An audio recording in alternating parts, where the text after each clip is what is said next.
Good morning. Good morning. Morning. Everyone, good morning. I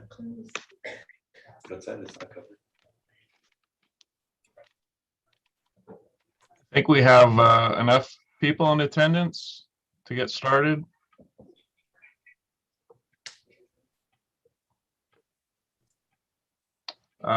At this time, Lisa, could you do the roll call to see if a quorum is present? Thank you, Mr. Chair. Members of the committee, when I call your name, please respond. Richard Allen. Here. Thank you. Benjamin Bitter. Here. Thank you. Manuel Castillo. Here. Thank you. Tracy Conaway. Here. Thank you. Wendy Kreitz. I am here. Thank you. Michael Denby. Joe Judice. Jason Jordan. Brian Kehoe. Amanda McKeever. Present. Thank you. Paul Montes. Amy Moreno. Patrick Armando Sapien. Robert Parks. Here. Thank you. Aaron Red. Present. Thank you. Nick Russo. Here. Thank you. JB Shaw. Here. Thank you. Harold Singueza. Here. Thank you. Ramona Simpson. Here. Thank you. Robert Vondenacker. Robert Vondenacker. Mr. Chair, we have a quorum. Thank you, Lisa. I will now call to order. Quorum now is present.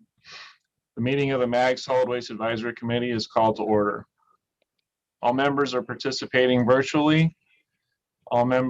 Please remember to mute when you are not speaking. If you're attending by phone only, press pound or *6 to unmute.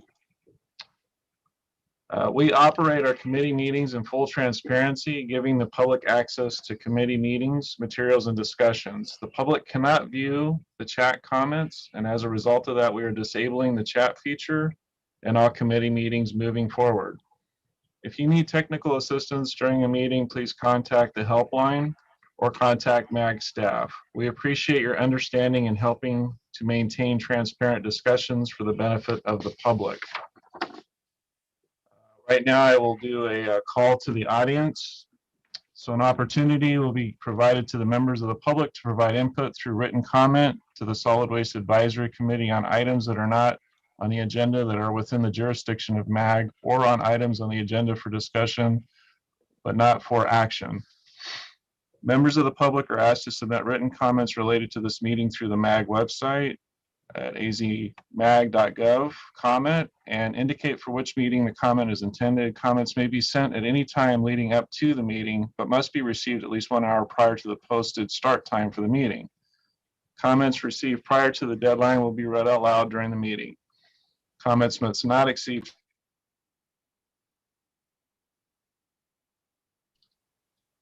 Sorry about that. Comments received prior to the deadline will read out loud during the meeting. Comments must not exceed 3 minutes in length.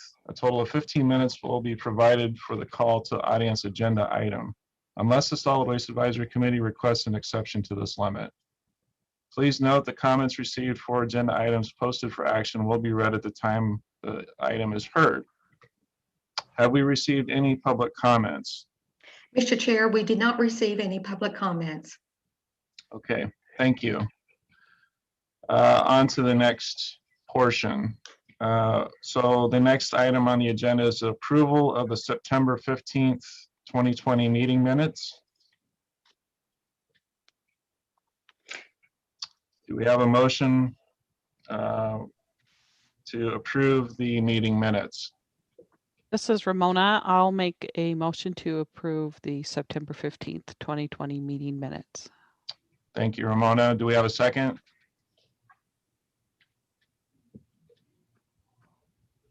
This is Amanda McKeever. I'll second. Thank you, Amanda. Was there any discussion? Okay, if there's no discussion, a roll call vote will be taken at this time by Lisa. Thank you, Mr. Chair. Members of the committee, when I call your name, please state your vote. Richard Allen. Aye. Thank you. Benjamin Bitter. Aye. Thank you. Manuel Castillo. Aye. Thank you. Tracy Conaway. Aye. Thank you. Wendy Kreitz. Aye.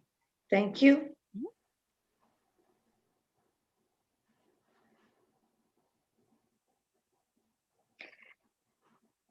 Adam Kurtz.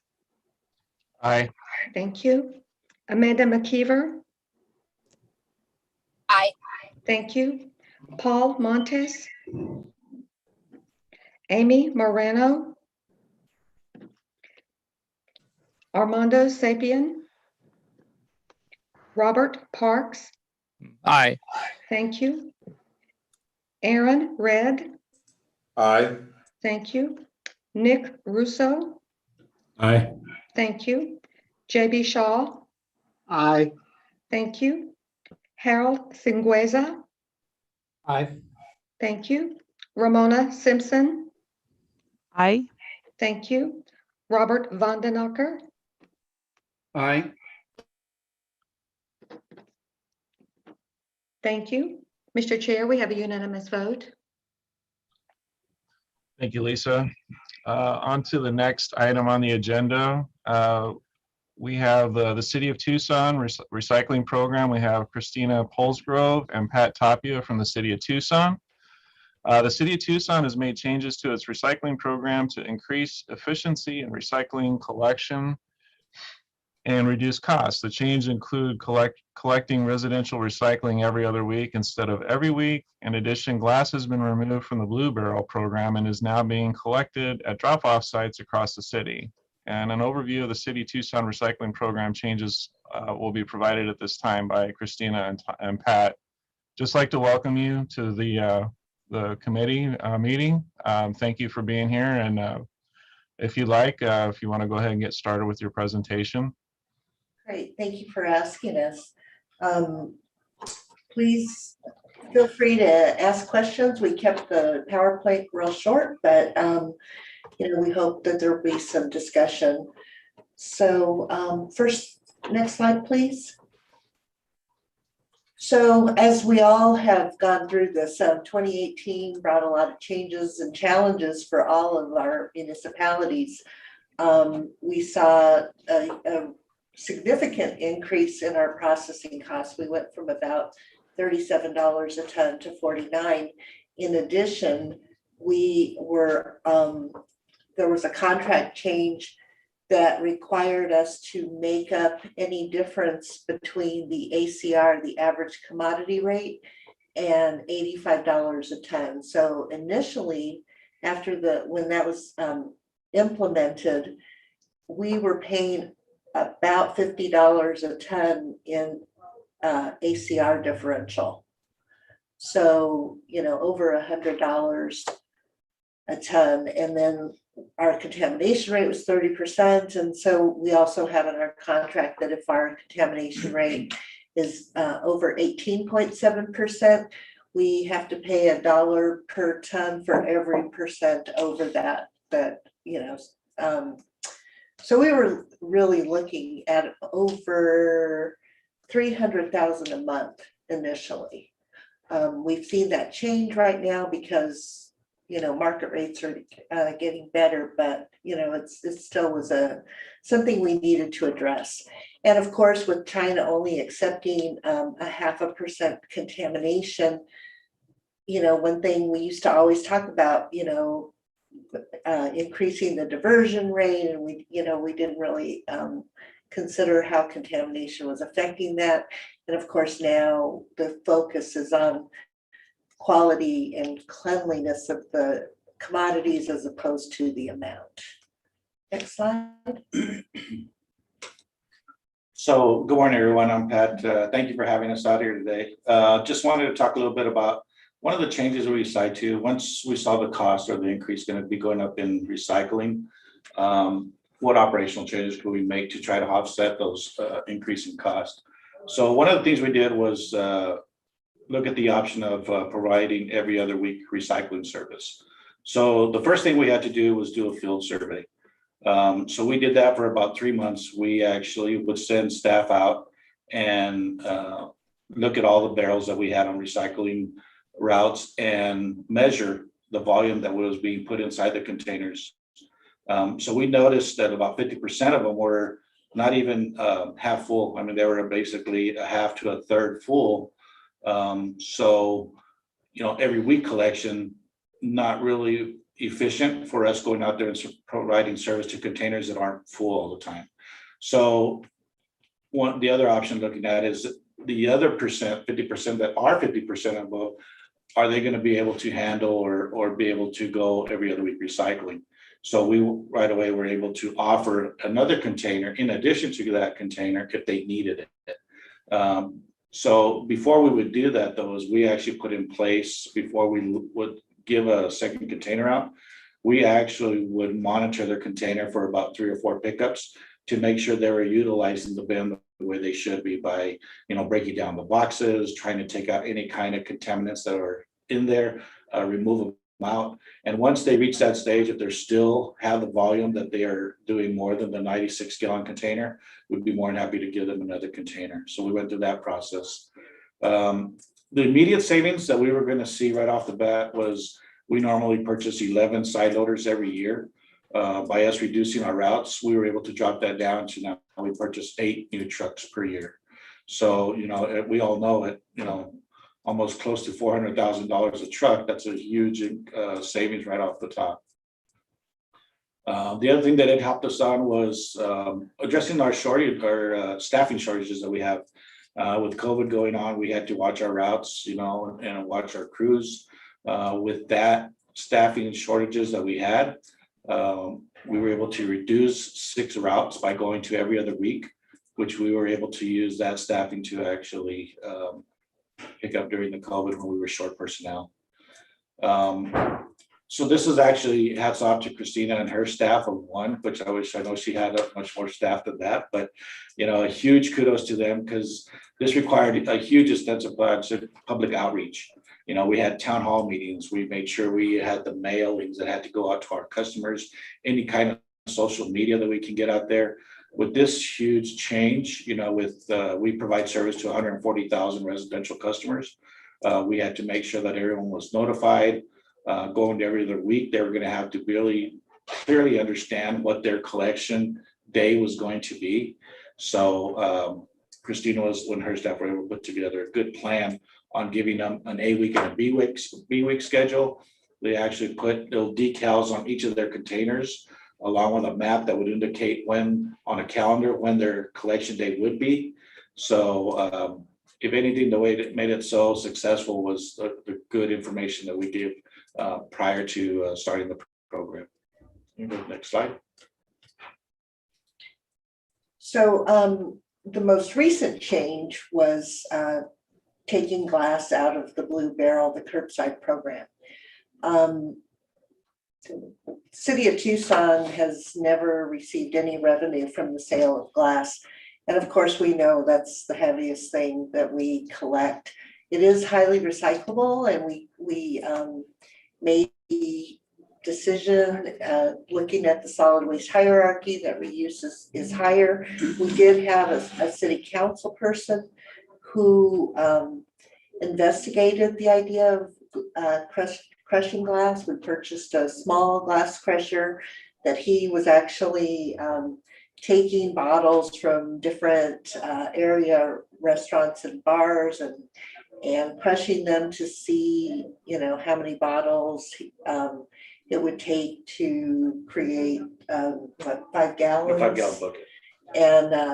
And then how we could use it. And he actually asked our facilities group to use it in some sidewalk repair that was being done at his office. We know, of course, we have used crushed glass for pipe bedding and construction projects in the past. And then, his suggestion was that we could use the crushed glass instead of sand for the sandbags that we provide to residents during monsoon season or any other flood seasons. And so that was the proposal that was put to residents. And, that by reusing the glass and keeping it local, we would actually reduce carbon emissions by not having to send it to Phoenix and then to Mexico, which was where it was going. Next slide. If I can add a little bit on that, like greenhouse gas, because something that did come up under discussions was, okay, are you going to take into consideration greenhouse gases being utilized to residents that are dropping off at the drop-off sites? Because on this next slide, when you look at it, we added 21 drop-off sites throughout the city.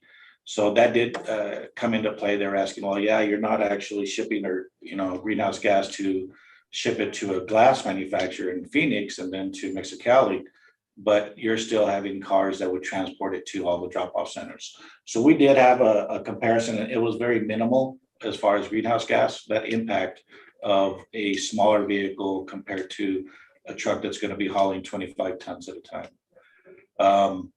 So one thing we did the 21 drop-off sites. We try to find all city properties because they were probably easier for us to maintain if they're on city locations and to get approval to put the glass containers. The other thing we took into consideration was trying to make it as convenient as possible. So we try to put a container within a 2-mile radius of all the residents, so that if they call and say, hey, I can't take my glass, it's too far for me to travel. So we really try to strategically place these containers in specific locations. We actually implemented the program, which went into effect February 1st to current, and we'll go over a little bit of the challenges. Crushing options. So we're looking at that now as far as those options. We were talking about using it for sand bedding or for glass, because we're going to pulverize it. So we're working on right now trying to figure out where we're going to use a private contractor. We researched that, and it was going to cost way too much for us to actually have a private contractor do that work for us. So we're in the process of purchasing a container right now. We're going through an RFP on a couple pieces of equipment. And the thing about it was we wanted to find out the volume that we're generating and collecting to determine what size of equipment that we're going to need. So after the process that we've done, we've kind of figured out that we're going to need a piece of equipment that's going to be able to pulverize at least 2 to 5 tons per hour is kind of what we're looking at as far as we're collecting. We have right now, since the program started to now, we have about 420 tons that we've collected that are being stockpiled until we get that equipment in. A couple of the results that we saw right off the street as far as changing the program, we saw a reduction in the glass. After the first month, we saw that 45% of the Murf tonnages was down just on the glass. I can't tell you exactly if that's all contributing to the glass, because with the recycling, there's a lot of, we do an audit. So when we do an audit, it's actually based for 3 months. So we're going to have to actually wait a couple more months and a couple more audits to really determine what that impact is going to be on the glass. But just by doing that, we saw that there was a tipping fee savings, because we pay by the ton when we go across the scale. So that reduction of the 45% brought us down about $9,900 a month, which is a big savings when you annualize that out. Next slide. So, just if any other municipalities were interested in pursuing any of these options, I think some things we think you need to consider, things that we kind of, hindsight's 2020. So, we've kind of learned through this process, but these operational changes, I think, were actually really positive as far as the every other week, because we were collecting, a lot of air by not having containers be full. But these options were considered, and we were kind of pushed to them because we had not had a rate increase. And our mayor and council was very opposed to implementing any kind of rate increase during the pandemic, which we completely understand.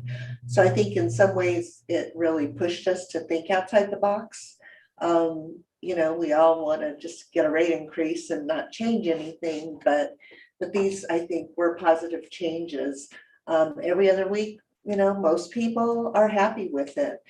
I think the decision to remove glass, we've had some discussions since the decision was made by Mary Council to do this with the glass recyclers, Glass Packaging Institute.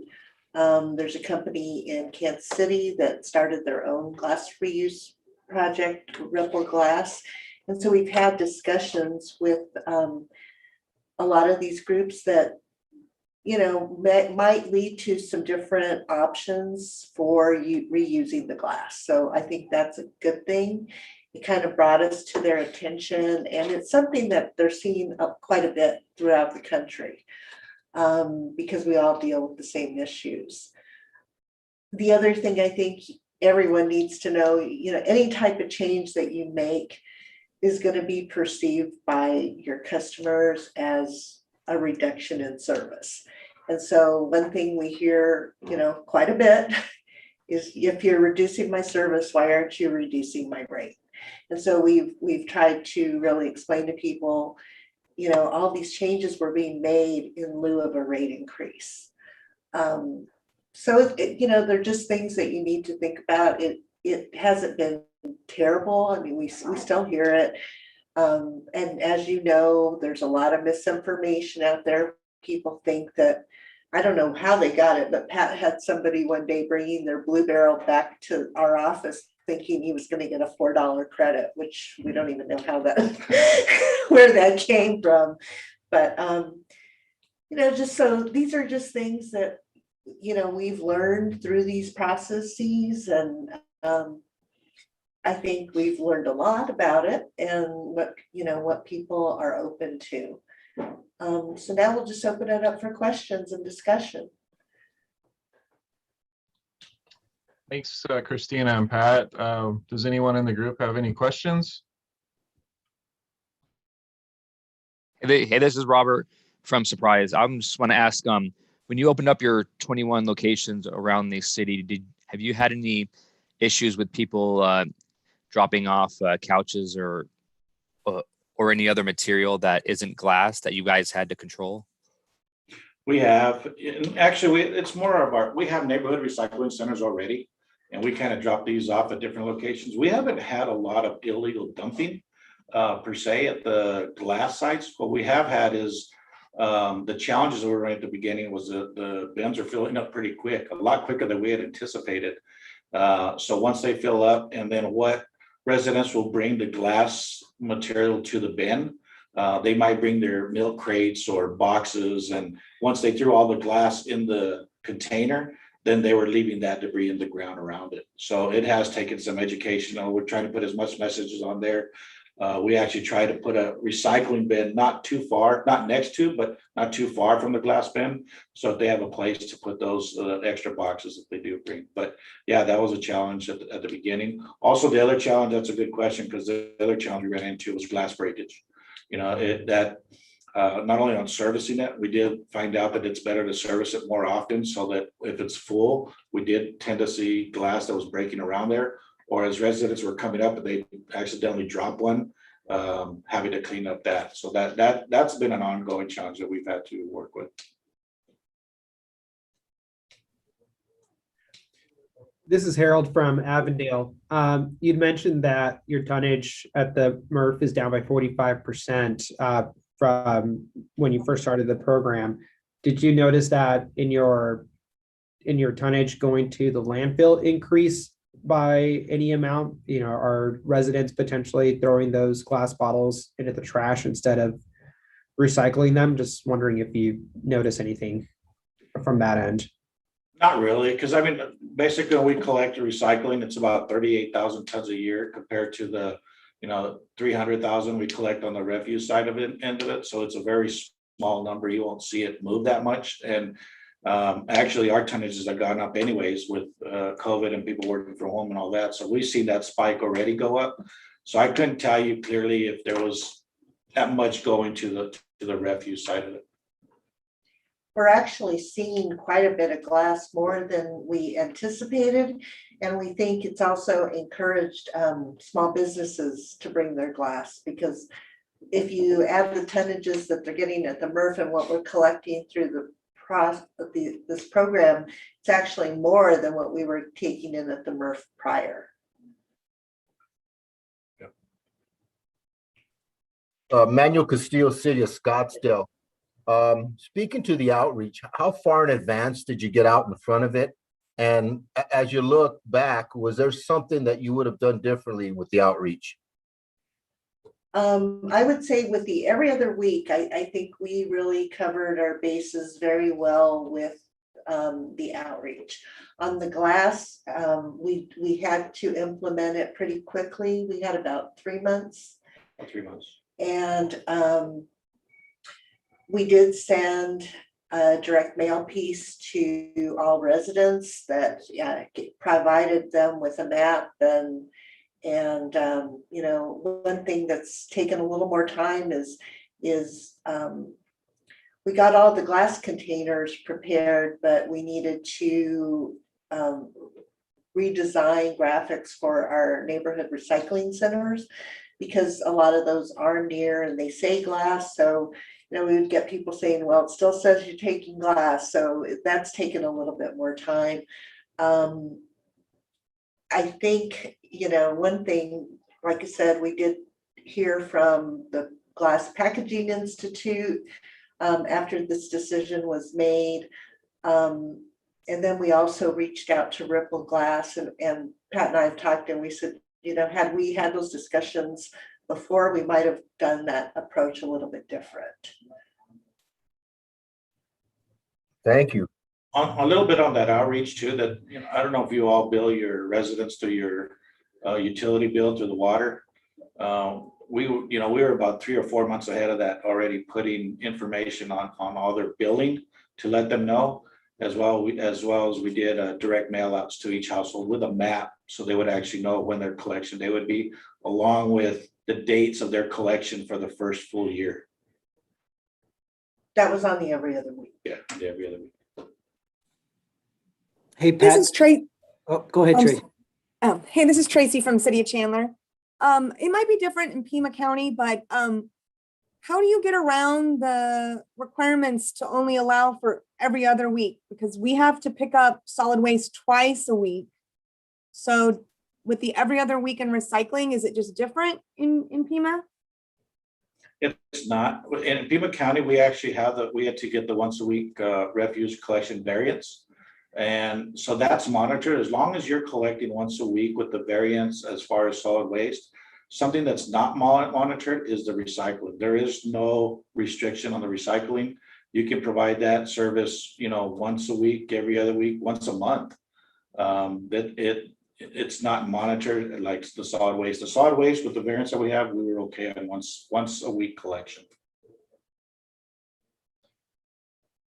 I know we talked about it a lot. I know it's a lot of definitions. So we kind of read it as solid waste being trash and recycling together, and that we have to provide twice a week. I don't know if anybody has any input, but it's good that you guys are able to meet that. We did get a clearance from ADQ on that. We asked for a clarification when we were wanting to do that, and it was approved. So. Well, thank you, Christine. Thanks for that clarification. Mm-hmm. And Tracy, this is Joe. We explored this at the City of Phoenix as well for a period of time, and did speak with ADQ, and I think got some level of comfort that they would agree to support a variance plan that included once a week trash collection and every other week recycling collection. So Thanks, I think they affirmed what Tucson was able to get approved, that they would likely approve that for Phoenix, as long as our variance plan addressed fly breeding cycles, et cetera, which, you kind of have with your solid waste container program. So. Right. It's the same thing about removing cans. because of contamination issues. I didn't feel that we got a clarification from ADQ at a previous MAG meeting, but it sounds like that Phoenix and Tucson have got approval. So that's good to know as we move on with some other options. So thank you again. I will say that, you know, we all deal with the nasty contamination, food and, you know, animal waste, those kinds of things. We did actually see that go down at the Murf, just, you know, from, you know, anecdotal. We have a recycling coordinator who, you know, takes a look at all those things pretty frequently and during the audits. And so some of that really nasty contamination has not been in the blue barrels. We're still getting the yard waste and, you know, some things like that, bagged recyclables, but haven't seen any really bad stuff lately. Pat, this is Pat and Christina. This is Aaron. I have a question about what that did to your amount of routes and tonnage. Obviously, if you're not picking up a home for a week, you now have 2 weeks worth of recycle. So did you find that you needed more trucks when you went out the second week, or is your tonnage so low for recycling that you were able to get away with it with the same amount of vehicles and staff? For the initial startup, we actually put extra trucks out there because we anticipated there was going to be extra collections. So we did run extra routes, not only just because of the extra tonnages, but people understanding what their collection going to be. They were still going to be confused. So for the first month, we ran an extra couple of trucks out there. Normally, we run on an average 20 recycle routes per day. Once we balanced all the routes, the average routes per household per refuse driver. So our households for trash were about 1,100, recycling were about 1,600. They are now evened up. A residential route and a recycling route are all 1,100 households. So we were able to reduce, we weren't able to cut it in half. So if we were 20 routes, we didn't go down to 10 because the volume is a little bit more, right? So now we average about 13 routes per day. So we were able to reduce 7 routes on an average across the board. Okay. Did see our tonnages drop a little bit at the Murf, but over 2 weeks, we were pretty much collecting the same amount of recyclables as we would have when we were doing every week. Okay, thank you. I think Joe had a question. Joe, you have a question? I did. I'm a little bit confused about your 45% tonnage drop at the Murf. So are you saying that the 38,000 tons a year that you delivered before has now dropped to like 20,000 tons a year? Because we didn't clearly say that. That was just on the glass tonnages. Okay, so glass tonnage. So there's still some glass showing up in your recycling cart, but it's dropped by about half from what it used to be. Correct. That is correct. Okay, thank you. That helps clear that up. And then is that still being processed or is that being treated as a contaminant now? It's still being processed. They didn't change it Okay, to because they're still processing it. And actually they're still processing also because they collected in the county as well.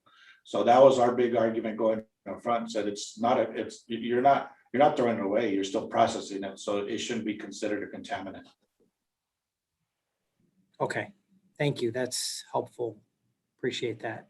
Mhm. And then did I also hear you guys say that the participation at the drop-offs is better than you had expected and you're seeing more glass tonnage collected through the drop-off program than you were seeing through your typical residential cart program? Did I hear that correctly? No, it would be what we collect at the drop-off plus what we're still seeing at the Murf is more than what we used to just have at the Murf. So we believe that some businesses are taking advantage of those glass drop-offs. Just by noting where they tend to get full faster are in areas where there's restaurants, bars, things like that. So actually, I think what's happening right now is that we're actually tapping into a market that wasn't hitting the blue barrels at the curbside. I think you have more apartments and you have businesses, bars that are taking that glass and putting them in our containers and our bins, which is material we weren't capturing before that we didn't anticipate. That's why we've had to put roll-off boxes out there now for some of these locations and service those once a week. So we're seeing the glass volume collection go up. It's not only coming now from the blue barrels, which was cut in half, that's at 50%, but also the percentages that we're collecting. And it's a lot cleaner. I got to tell you, from the curbside compared to the drop-off centers, they're like, shoot, I want to say 90% to 95% pure glass. It's not even, they're not really contaminated.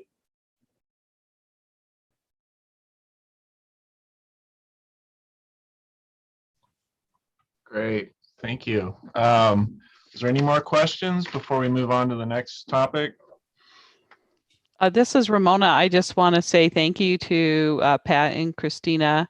I kind of volunteered, Christina. I knew you had a great program and some awesome changes that you guys were working through. And I know that it would be really good for this group to hear some of the things that are going over in Tucson. So thank you very much, Christina, for accepting our invite to come and speak here. Well, thank you all for asking us. We always like to talk. We always like to talk trash. Exactly. Thank you. That's awesome. Thank you. And if anyone has any questions after, please let me or Pat know. We'd be happy to follow up. Perfect. Thank you. Right, thank you. Yeah, I'd be interested in what prices you get for a glass crusher and how that process will work when you get that figured out. So let me know.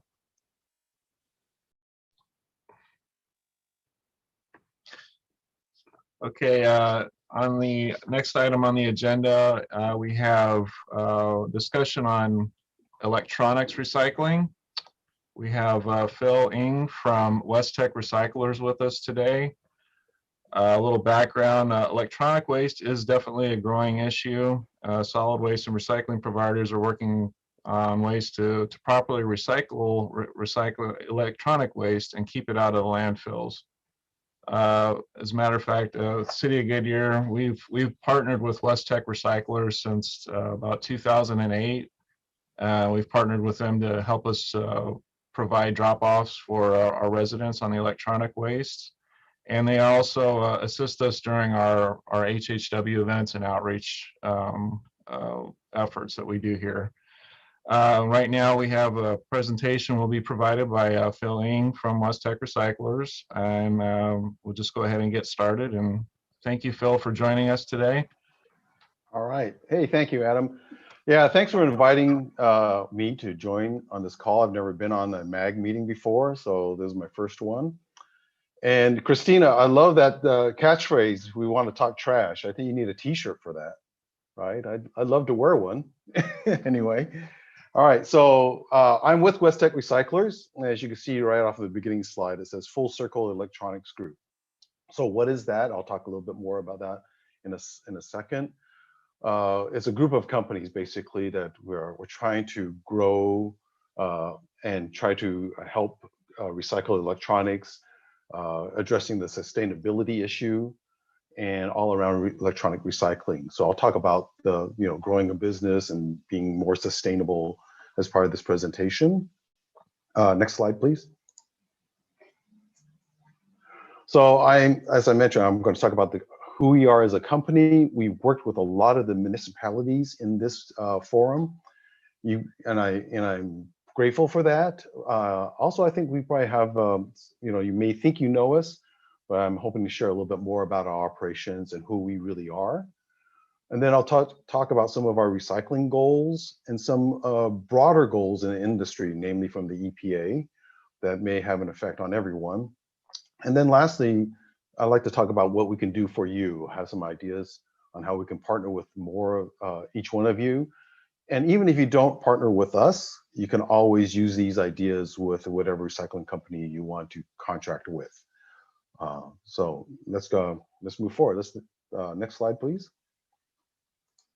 Okay, So who is Full Circle Electronics Group? Well, this is the corporation that was formed in 2018 when they acquired Westech Recyclers.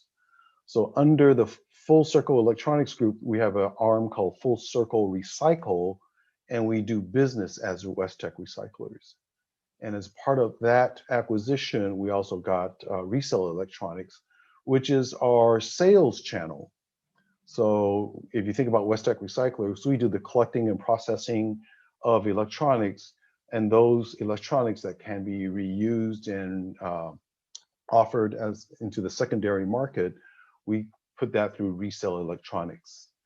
And then as part of the Full Circle Electronics Group, we also in 2019 acquired a bunch of companies in Colorado called R2 Disassembly, or Urban Mining Squared, and Urban Mining Resources. So that's what comprises the Full Circle Electronics Group. So now, why is all this corporate structure important to customers like City of Goodyear or anybody else on this call? Is that it really makes the whole group stronger financially. We all do things a little bit differently. We all add to each other's operations. And so being a more sustainable company guarantees that we can recycle responsibly, that we don't cut corners. Not to say that these companies ever cut corners before, but as you can imagine, last year was a very challenging year for small businesses. If it wasn't for the synergies between all these companies, we would have had a difficult time. And we are proud to say across all the operations, we remained in business last year, and we were fully operational. All of our employees got paychecks, and I'm grateful for that personally.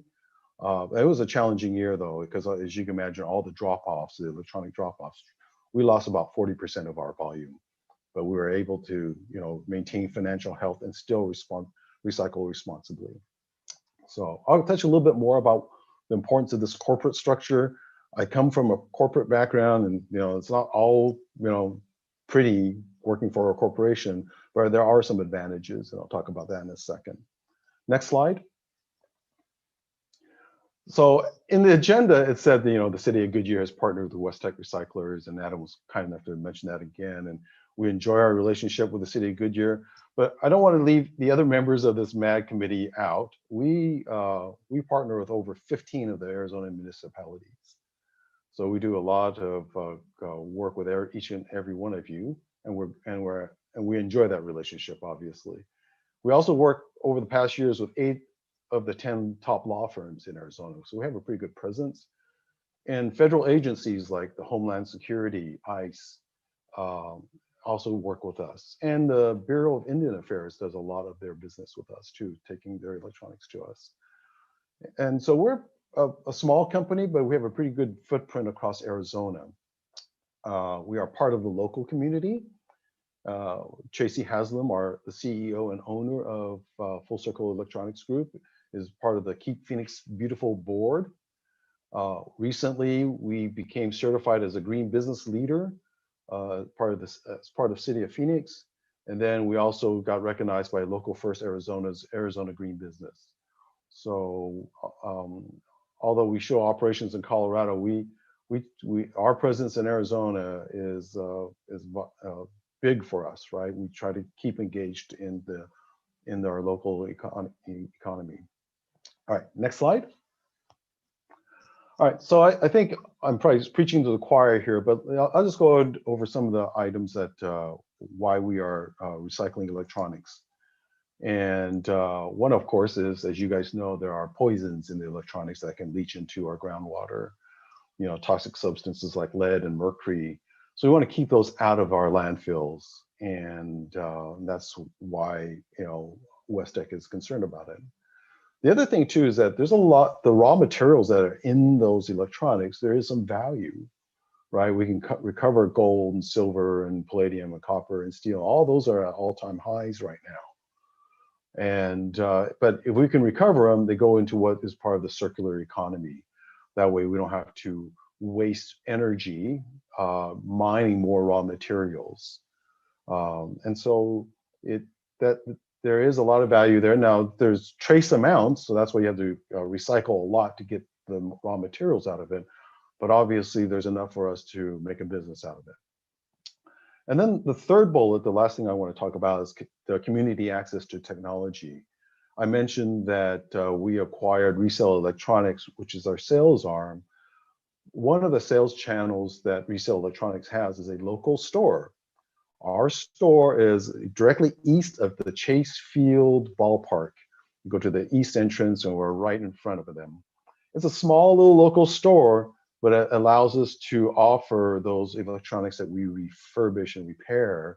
And we offer to local residents at a very good price. They're not very expensive at all. And this was very important, especially last year, as everybody had to do remote learning, right? Parents were looking for monitors, keyboards, inexpensive laptops and computers for their students. And we just couldn't keep them in the store fast enough, right? There was such a high demand, and not just with us, but we could see that across the industry too.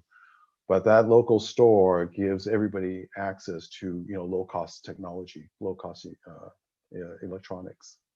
So that's why we recycle electronics. Let's look at our operations. Next slide. So here's an overhead view of our warehouse, and we are proud to say that we do not look like Sanford and Sons. It's not just a junkyard, right? There is some flow to our warehouse. To the far right, you see some pallet racking, and that's where all our incoming material comes in. And then as you make your way to the left, those 2 rows of gaylords, that's where we're sorting our materials that come in. And then further as we move further across the warehouse, we start dismantling. And then in the back of the warehouse in this picture is where we do a lot of our data protection. So this is where a process really makes sense. Not a lot of, before, we're proud to say before Full Circle acquired Westech, the process wasn't as smooth. We weren't as efficient before. But Tracy Haslam, our owner and CEO, she comes from the process automation industry. And she applied her process knowledge and background to create this process. So why is this important? It makes us more efficient, right? And more efficient means that we have a more sustainable business. So that way we can process things quickly. We just did the City of Fountain Hills electronics event. And that was a huge event in a period of a few hours. We processed all that material, was about 3 truckloads within that week. City of Scottsdale, we always have a big event with them, and we can process through all their material maybe a week or a week and a half. So their efficiency allows us to get the materials through. And there is a timeliness with even electronic waste, right? You think, oh, you can just let it sit around. You really can't, because the markets are so dynamic. So you have to be very efficient. The other thing about having a process I want to point out to everyone as well is that in order to protect everybody's data, because we get a lot of computers and cell phones and tablets and such, you really have to have a good process. Because that way you don't have things leaking and disappearing. People trust us with their data, and that's something that's not readily apparent with an electronic recycler. Everybody thinks about recycling in the same terms. It's glass, it's bottles, it's newspaper, it's cardboard. Yeah, with those items, you don't have to worry about data. But with electronics, that's one of the main things that we have to be worried about. As soon as we get it, we separate off the data. Computers that have data, cell phones, tablets, anything that has data, are the people working our process lines. They know to sort that off. So that is, you have to have a process in order to deal with that. So that's an overhead view of our electronics operation. Next slide, please. So this gives you kind of an overhead view of how the material flows and how it gets to market and how it gets back into the economy. So from the left, you see that we're getting product in. This is how we collect all the electronics. And then we have our team, and they sort it, and they separate it into possibly reuse or refurbish and repair. Reuse, obviously, we can put it right back into the marketplace, offer it through our sales channel. Refurbish and repair, it goes off to our technical teams. They have automated test programs to make sure like things like computers are working. And if they need a different hard drive or RAM memory, we put it all in there, we test it, make sure it works. And then we offer that through the marketplace. Anything that can't be reused or can't be repaired, of course, goes to our material recovery, where we call our dismantling operations. And there we can sort out, individual sticks of RAM memory, for example, or hard drives. And once we verify that those are suitable for use, we can offer those to the market. But then there's other items that, that we have to break down further. Like a computer typically has plastic, it has steel, it has wire. We get monitors and keyboards and all that kind of stuff. And what we do is break all that down into their commodity materials, which then get sent out to smelters, so that way they can recover that material and then be put back into the manufacturing stream. So hopefully very little of that gets out to the landfill, which is the bottom right. So this is kind of an example of what a circular economy is.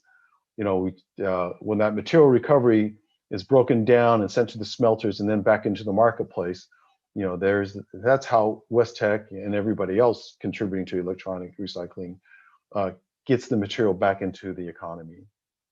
All right, so that is an overview, and all I really want to do is about talking about our operations. Next, I'd like to talk about some of our goals. So next slide, please. Oh, I'm ahead of myself. We have one more slide talking about what we recycle, and I have a better list on that on our website. That font is a little bit small even for me, and it's sitting in front of my PC here.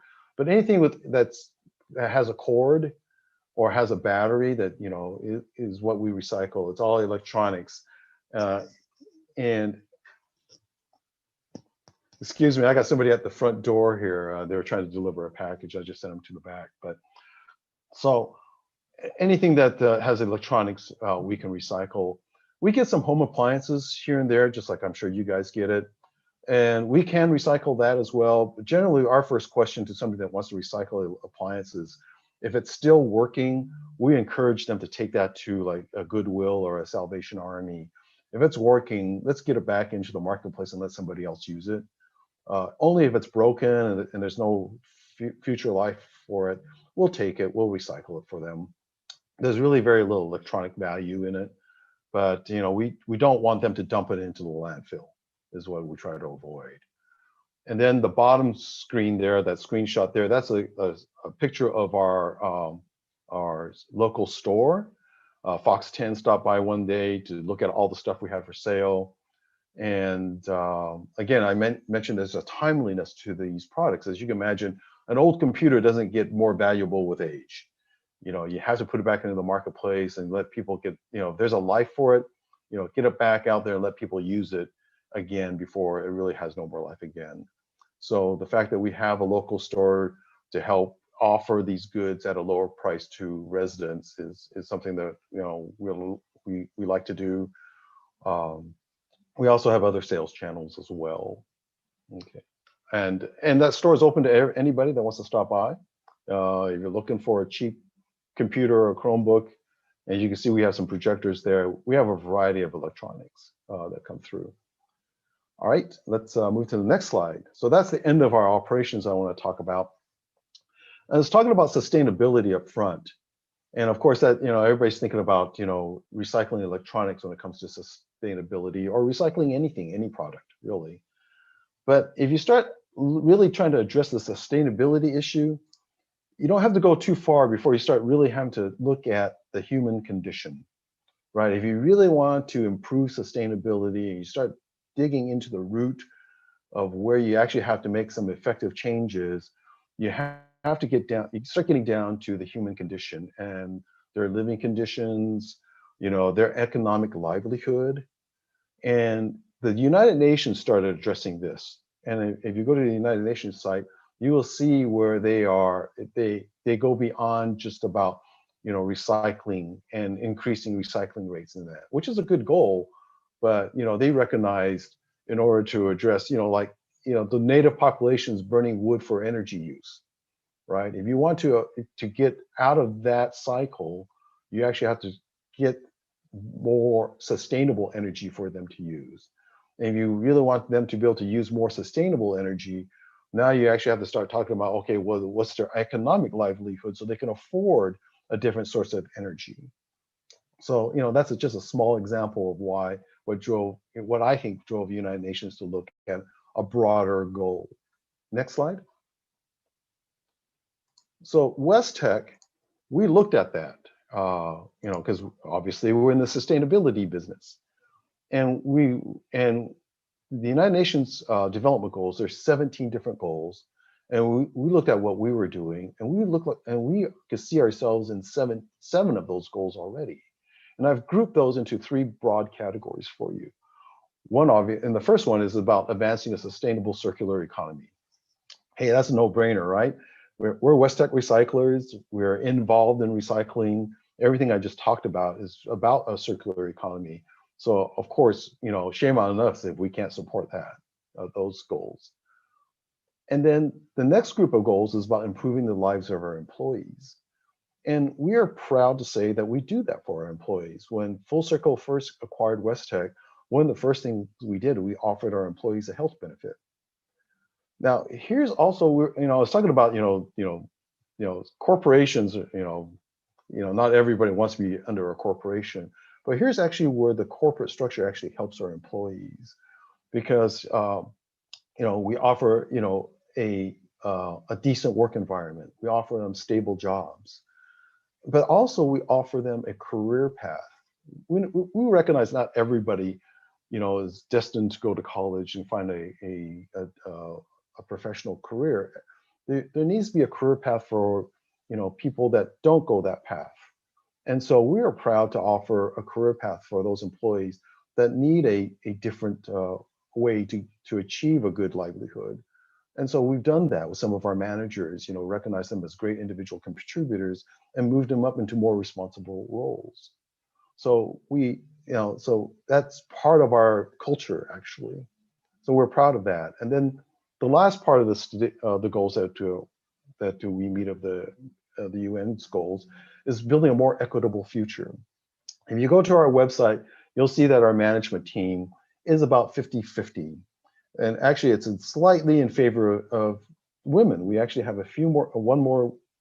we have like 54% women in the management roles over men. So we are a very equitable company. We also have employees from all walks of life, and they're all from diverse backgrounds as well. So we believe in that. So that's who we are as a company. I don't think everybody realizes this small little West Tech Recyclers, a little electronic recycling company, has such a broader ambition in terms of trying to provide a better company for our employees. All right. So enough about that preaching. Let's move on to the next slide. So let's talk about some bigger goals and some more data around electronic waste from a global perspective. You'll see the big number right there is 54 million tons of e-waste generated in 2019. About half of that was in Asia, and then you could say the rest of it was split really between Americas and Europe. As you can imagine, when you have higher levels of income and you have more urban environments and more industrialized nations, you're going to get more electronic waste. And then, of course, those people that live there, they're going to consume more electronics. But what's probably not so apparent is that our electronics they have a shorter life cycle now. I think that's evident with phones. There's always seems to be a new phone. And so with shorter life cycles, you're generating more electronic waste. And what's probably not so apparent is that there's few repair options. In fact, there's some organizations across the US that are trying to enact legislation to force manufacturers to offer more repair options, or to at least support repairing their products. I think that was more common in the era that I grew up, where you had to have parts to repair things. But now today's manufacturing environment, there's less and less that can be repaired. And that's just due to the nature of the products being made so cheaply. It's a throwaway economy, as you've probably heard. Well, we got to stop that. And luckily, there's some organizations forcing legislation, and I don't know if it's passed, forcing these companies to make their goods repairable. So that's from a global perspective about e-waste. Next slide. So out of the 54 million tons, metric tons, that's a big number. And for me, it's sometimes hard to wrap my small mind around how big that number is. That's equivalent to about 26 million average cars. And then still, that's a big number. Well, if we look at it, 26 million average cars, that's about 8 times the number of cars in Arizona. And that's per year basis. That was how much was generated in 2019. Now, as everybody on this call probably knows that, e-waste, is very toxic. And if you think about how much, about 2% of, is in our landfills right now, but it's probably about 70% of the overall toxic waste. So it's very toxic, so we've got to get rid of it. But unfortunately, right now, about only 18%, 17% of it is recycled. And I'm sure you guys are all aware of that right now, right? But what probably isn't so apparent is that it's worth about $56 billion. So if we can, again, back to the precious metals that we can extract from it, there's value to that. And so that's why companies like Westec are present to, we can get that little bit of material out of it, and put it back into the economy. So let's, next slide. So that's 17% that's being recycled. Of course, that's not enough, right? We need to recycle more. The EPA is working on a new goal to recycle 50% by 2030. I think it's still on the debate stage right now. I don't think they have completely come to, have issued it yet. I think it's still under discussion, but that's a pretty ambitious goal, and I think we need to do it, right? And they have 3 measures they're proposing, and of course, with every measure, you should be able, and you want to be able to figure out how you're going to measure that you're meeting that goal, right? And the first measure that they want to do to help achieve 50% recycling is reduce the contamination in recycling, right? As you guys all know, there's a lot of contamination in recycling, and you got to get rid of it so that way you can recycle better. And so you can see how they plan to measure it is by calculating the percentage of contaminants of wrong materials and recycled materials. There's a big debate about how to calculate contaminants. I can tell you that, some of the discussions I've read around that. The second measure is, make our recycling process system more efficient by getting more recycled, getting the thing that needs to be recycled, get it to be recycled.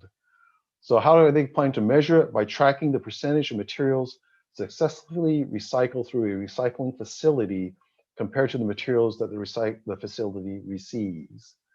And I just want to let you know that we are there to help you already. So if you guys have to start measuring this, we already track all the materials that we get by weight. And so we do it by event, we do it by customer type, we track it already. And that's easy for any recycler to do. So it's just not something unique to us, but we do it. And so that's a measure I think that we all stand behind. The third measure that they're looking at is strengthening the economic markets for recycle. They want to track the average price of a ton of recycled materials. This is like the commodity materials, like steel and wire and all that stuff, the stuff that we break down and send back to the smelters that get back into the circular economy. Well, we also do it, as I mentioned, through our store. So we can also track the material that goes through our store that gets recycled. Of course, that has a higher value because now we're talking about completed products, reuse computers, monitors, any electronics that we offer through any of our sales channel. So we track that as well. So again, if these measures go through, we're there to help you track it already. And any recycler should be able to do it too. It's not brain surgery, obviously, right? So that is one of the bigger goals that I think the EPA is going to put across. I'm sure you guys have heard some of this already. You're involved in recycling. All right. So let's move on to the next slide. So, so how can we help you? What can we do to help you recycle more? And many of you are doing this. And, Adam was mentioning the city of Goodyear, and I mentioned the city of Fountain Hills and city of Scottsdale, but we deal with like a lot of you already about running recycling events. And, but for those of you that aren't doing it yet, it's pretty actually simple to do. There's not a lot of stuff that you have to set up. You just have to determine who you're going to target. And then you have to determine a location, day, and time. And then the biggest part is, as you know, as I heard through the Christina from the city of Tucson about sending out communication, you have to send out communications. That's the thing that matters the most, so that people know when it happens. And then we would need your help to set up and make with the traffic flow on that day of the event. Otherwise, West Tech will provide all the labor, the materials, the trucks, and all the processing for it. So it's a pretty simple thing to do. And some tips for success that if you haven't done this before is that you host it in the spring or fall, and you make it routine. Your first event may not be so successful just because people aren't used to it. And as everybody knows, once you make it routine and you communicate it over and over again, you'll get bigger and bigger participation. Other things that you can do too are we can put out collection bins for you. We do that, or you can actually put out bins at your transfer stations. We do both of these things. For Earth Day, we did a bunch of collection bins in some commercial buildings. We had over 20 different commercial buildings hosting Earth Day collection events. And then we do a lot of transfer station pickups. We do it for the city of Tucson right now. We do it for Maricopa County. So that's another way of offering more additional recycling options. So it's just one way of increasing recycling. So I know I'm running along on time, so let's make the next slide my last slide, and then I'll open up any questions. So you guys are doing a great job of helping us recycle already. We're trying to get the message out there. We have some materials to help you run a recycling event. You can make it, as you know, if you lower the hurdles to recycling, you'll get more participation. An event is a good way of doing it. Putting out collection bins at Earth Day really helps. And then otherwise, just partner up with a recycler like ourselves or any other recycler. And so at that, I'd just like to, I'll close off my presentation and open the floor to any questions.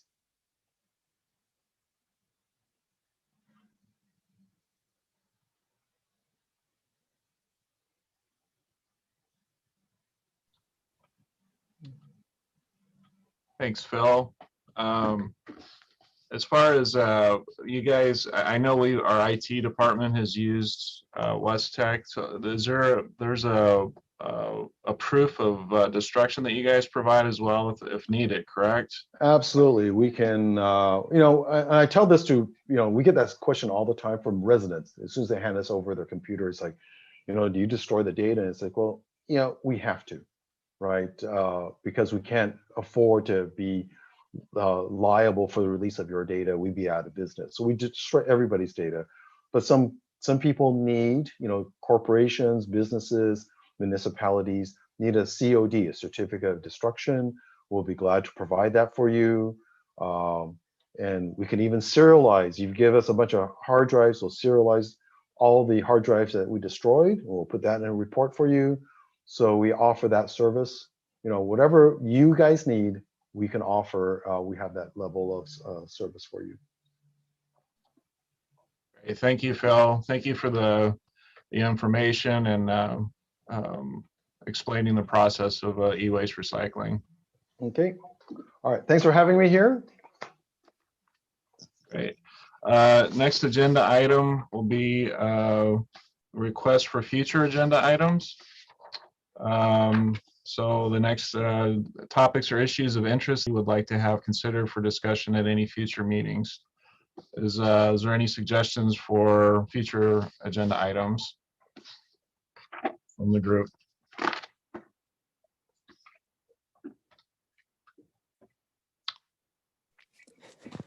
Hey, Adam, this is Robert from Surprise.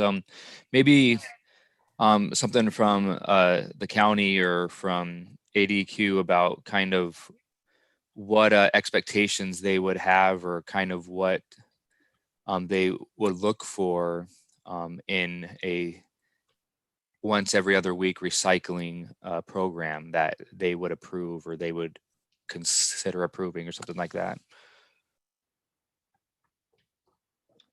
Okay. That's something to we can potentially look into.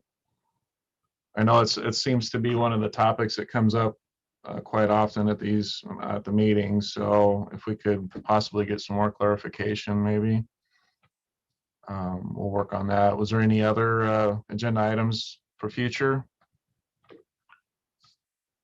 If not, we'll move on to agenda item number 7, comments from the committee. So now's the opportunity to provide the committee present a brief summary of current events going on. The committee is not allowed to propose, discuss, deliberate, or take action on the meeting any matter in summary unless the specific matter is properly noticed of legal action. So right now, I'll just open the floor for the committee members to report any activities of interest occurring in their agencies. I guess we'll start with Robert. Did you have anything from the city of Surprise?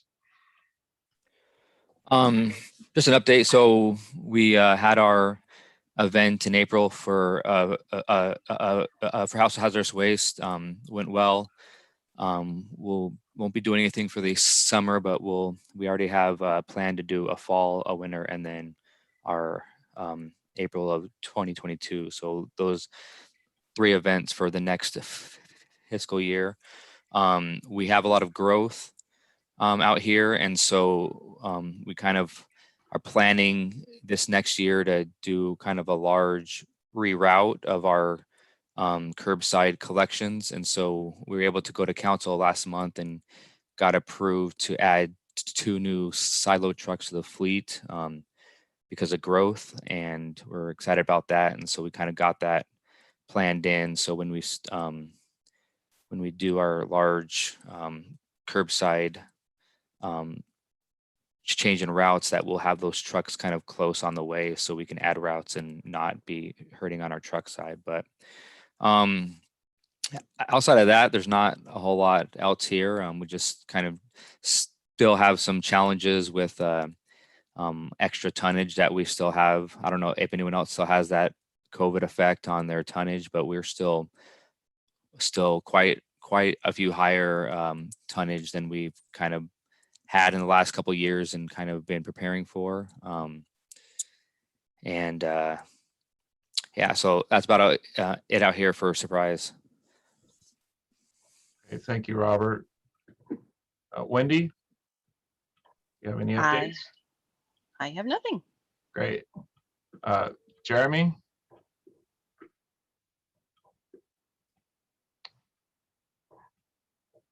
No updates from Jeremy. Manuel, anything from Scottsdale? Scottsdale, we continuing with HHW curbside. We did add additional months because we are not doing any yard events this calendar year. So we do have HHW curbside, and we increased the months by 2. So I believe the only month we are not picking up now is December. And moving forward, if anyone is interested on how we conduct our electronics recycling event, reach out to me. I mean, that's not a problem if you're thinking about doing something like that. We do use West Tech also, and they've been a good partner in the past. So that is about it. Thank you. Thank you, Manuel. Amanda? In Tempe, we are in the midst of a rate study right now, and we should have results here in the next couple of months. I'll let you guys know what those results are. It was interesting that someone mentioned illegal dumping around recycle centers, because that has become a significant issue that we're dealing with here in Tempe. If you're familiar with the East Valley, Kiwanis is specifically where we're having the worst problem. So we're looking at alternatives to try and address that. We are staying healthy and we're picking up the trash. Thanks, Amanda. Ramona. Hi, thanks. Here in town of Queen Creek, we have several things going on. Number one, our recycling center neighborhood drop off. We just actually increased and expanded, added more front end load 8-yard loaders. And so we're up to 23 at one site. And we found that by wrapping the bins with outreach education and fun little monster guys that tell you what to do, we have really cut back on illegal dumping. We also close it. It's not a monitored site, but it is next to our dog park, and we close it at the same time the park's closed, so it's not open all night. So that has really helped. And the last time we did an audit, we were less than 1% contamination there. So mostly cardboard and a little bit of other recycling from apartments. So really doing good on that. And then we have done 2 of these recycling special events where we're doing a contactless event. It was mainly for COVID, but we found that we really like it. And part of how we're doing that is we are providing online registration for residents. They have to be registered, and they will choose a time slot, and they will get a fast pass, kind of like going on a Disneyland ride. And so when they come to the event, they just have to show that fast pass in the window. We don't want them to get out of the vehicle and try to help us. And we do partner for those events for metals, electronics, tires, appliances.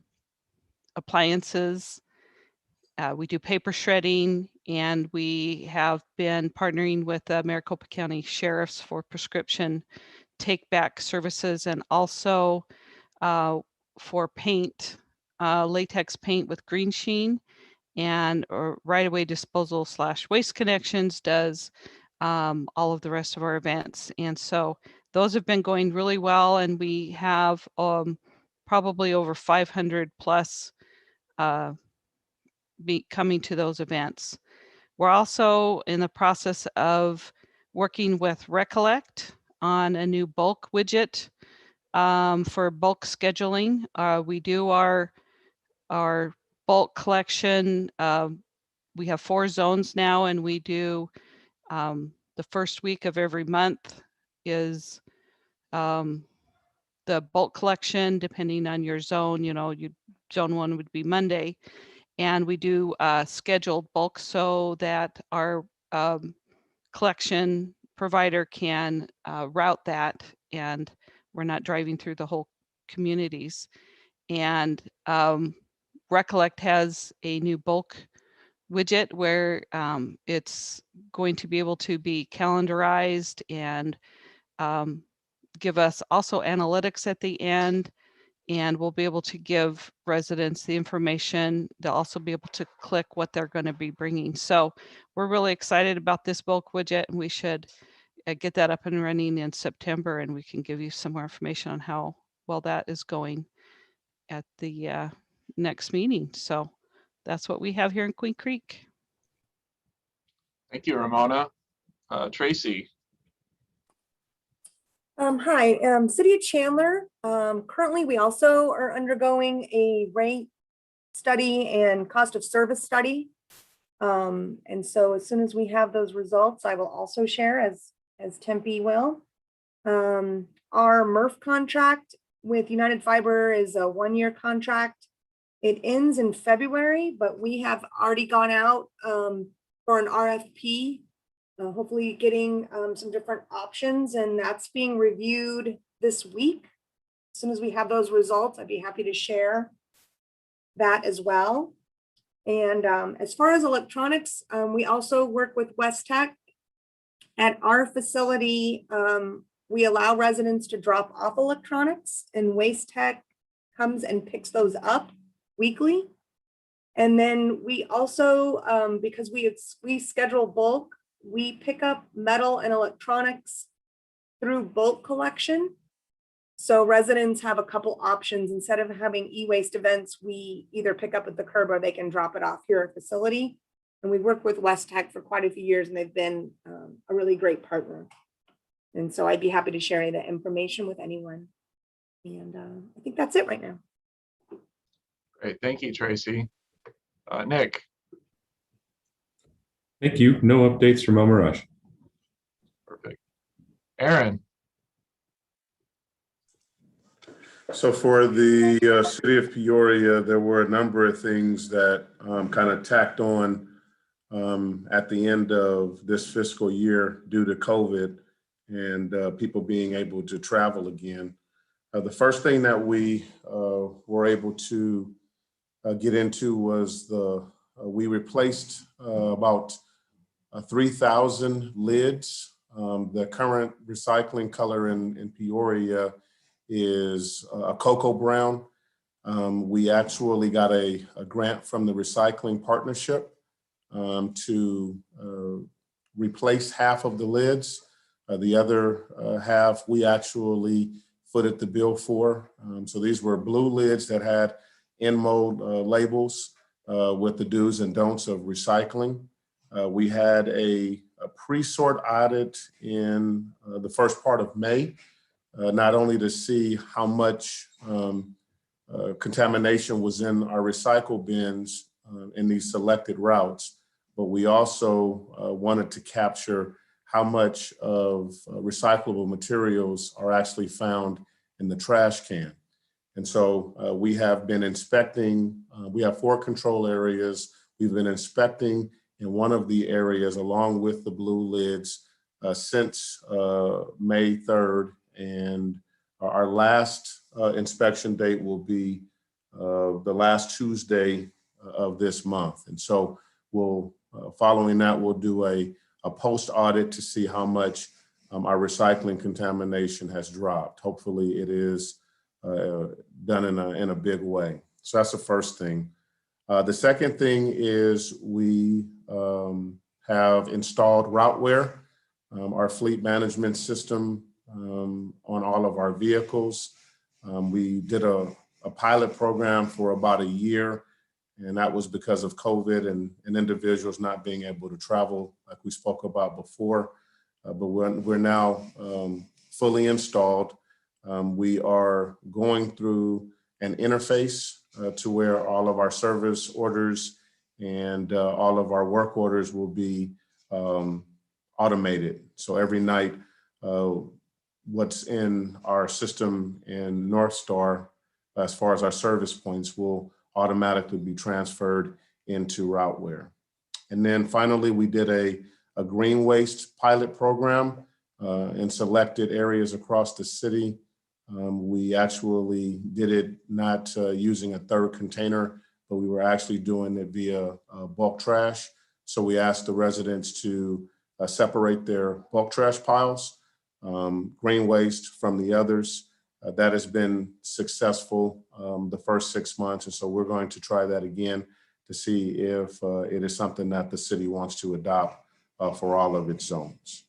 And that's all we have. Great, thanks, Aaron. Harold. Hi, I'm Harold with the City of Avondale. A whole month with the city so far. I think as many other cities around the valley are experiencing large amounts of growth. We are as well. We're currently in the process of recruiting for a solid waste manager. The city has, we're growing and trying to provide better services, and with the growth, we're needing to do a lot of internal review of our processes. And that's kind of the story right now with the city, just a lot of growth and a lot of change and trying to improve our services. But besides that, we are going to be adding 3 equipment operators in the next fiscal year for the growth, and to include equipment and vehicles with that as well.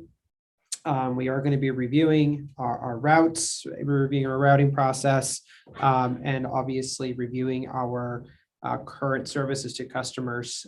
Maybe not right now in the immediate future, but here soon enough. We are going to be, council will be looking at rate increases for solid waste and recycling for the first time since 2009.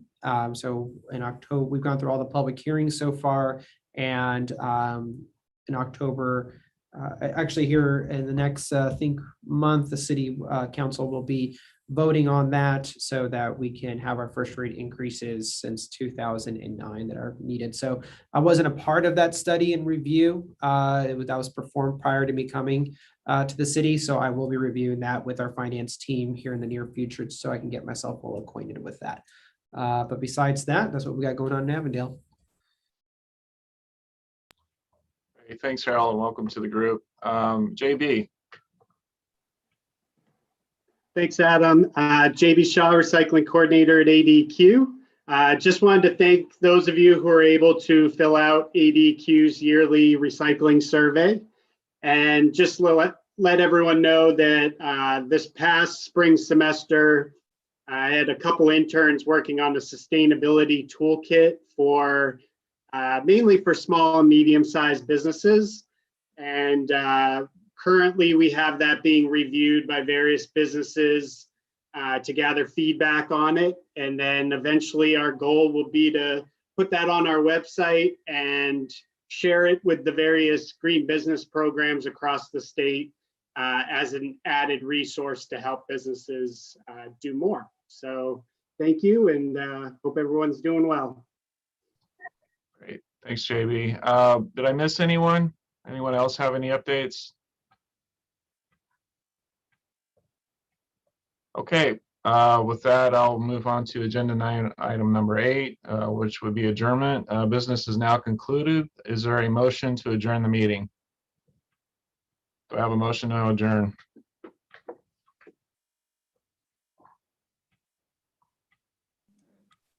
Hey, this is Robert, just from Surprise. I'd like the motion to adjourn this meeting. Great. Do I have a second? This is JB. I'll second that. Perfect. Thank you, everyone, and have a great afternoon. Thank you. Hey,